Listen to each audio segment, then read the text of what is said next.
This is part 2 of a 3-part series. Drake managed to land at an English port, which wasn't much of a surprise considering he was one of the greatest sailors of his age. And even though he didn't have the riches he was after, Drake had got something more precious. Attention. Everyone who was anyone knew his name, and that included Queen Elizabeth I. And so even though he didn't have money, he had the attention of a queen. That's something. Over the next 2 years, Francis did what anyone should do when plotting vengeance. He schemed, and he plotted, and he kept very, very quiet. He sailed to New Spain on such ships as would not attract the attention of the Spanish fleet, and gathered intelligence on their defenses and positions. Then, having obtained a letter of marque from his queen, Francis had everything he needed but ships. And then he had ships. All the pieces were in place, and it was time to make the first move. He sailed in with his 2 massive ships, and decided that he would either go big or go home. So he tried to take over an entire town.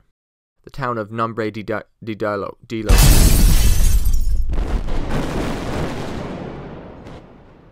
Which failed. He failed because taking over a town is a very hard thing to do, with 10 ships, and he only had 2. However, in his failure to take the town, he did succeed in something else. Plundering it. But even that wasn't enough. This man had gold, a reputation as a legendary sailor, and he still had his life. But he planned to risk it yet again. You see, while trying to take the town, he had stood upon a really tall hill, and on one side of the hill, he could see the Atlantic, a sea seething with ships of the Spanish Armada. But on the other side of the hill was the Pacific, a sea which held only Spanish merchants and undefended towns ripe for the pillaging. He wanted desperately to set sail on that sea, to plunder those unguarded Spanish towns, and to be the first Englishman to do it. That, he said, would be worthy of history. Okay, I don't know if that's what his voice sounded like. He should have been paying more attention, because he took a tumble down the hill. Now, it wouldn't have been that bad if he hadn't landed in a firefight. He barely escaped with his life.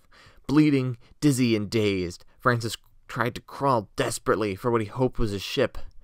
Unfortunately, as he crawled closer, he realized he wouldn't have the strength to make it, and he was pretty sure it wasn't even his ship. Fortunately, one of his crewmen saw him and dragged him to safety. On the sail back to England, Francis began to recover from his injuries, though they never truly left him, and he had an uneasy feeling that something wasn't right in England. When his ship landed, he learned that the Queen had been having peace talks with Philip of Spain, and that they had reached a temporary peace. This was terrible news for Francis, since he was definitely a criminal under Spanish law, having, tried to take over one of their towns. As such, he couldn't just come marching in with all the pomp and grandeur of the hero he truly was, but Francis was anything if he was patient. Once the peace with Spain broke down and shattered, Francis was chosen by the Huffenstuff to lead an expedition around the world. He would set sail for New Spain, pass through, and rake along the western coast, gathering treasure, before passing across the uncharted waters of the Pacific to India, in order to avoid the Armada, and then finally, he'd make it back to Britain. Everyone invested in the expedition, even the Queen. This time, Drake had a small fleet, and that meant he got to call his the flagship. His flagship had been called the Pelican, but Francis thought that was a silly name for a ship, so he cleverly renamed it the Golden Hind. At the time, Spain was the sort of big, evil empire of the world, and we're glad that didn't last very long. I'm not saying anything bad against modern Spain, or the Spanish themselves.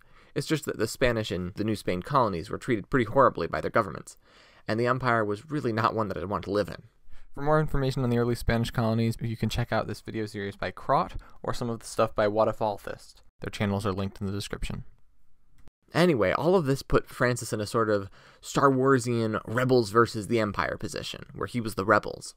And the first thing he did was put down a mutiny in his crew. The leader of the mutiny was tried on the spot and executed, and Drake made sure the rest of his crew were loyal to him by handing each of them a knife and inviting them to stab him. With his paranoia averted, Drake continued into bad wind. It delayed him, and delayed him, and delayed him, and delayed him, until finally it let up, and he was allowed to enter the Strait of the Pacific. However, the wind was not done with its machinations, and during a particularly heavy and sudden gale, Drake's flagship went in one direction, and his other ships went in another. Each group assumed the other had sunk, and the rest returned to England while Drake sailed on. It was this way that Drake entered the Pacific with only one ship, though he still called it his flagship. And now, it was time for the dragon to come out and play.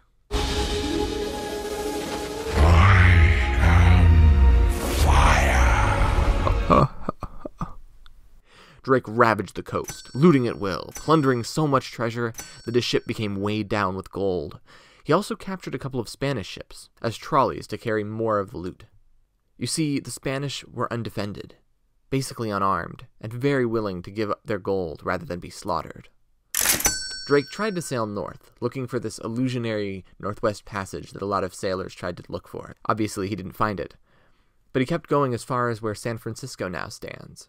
He claimed the land for the Queen and named it New Albion, which everyone promptly forgot about. Well, promptly was like 100 years, but whatever. He then sailed west, passing islands and landing on the Isle of Moluccas to make a treaty with its sultan. Then, tragedy struck. Drake was a master sailor, you see, but even the best sailors need tools, like maps and charts and stuff. And Drake had none of those, at least not for these waters. But the only thing he knew was what he could see with his own eyes. And a reef evades the eyes of men.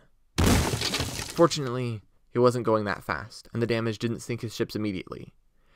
Drake sailed to Java for repairs before entering the Indian Ocean and the well-charted waters of Europe. And without event, he returned home to England. This time, Francis was welcomed with all the great cheer and pomp and grandeur a hero deserved. There were parties for days in some quarters. Drake had become the first captain to sail all around the world and survive, and the first English captain to see a bunch of different seas.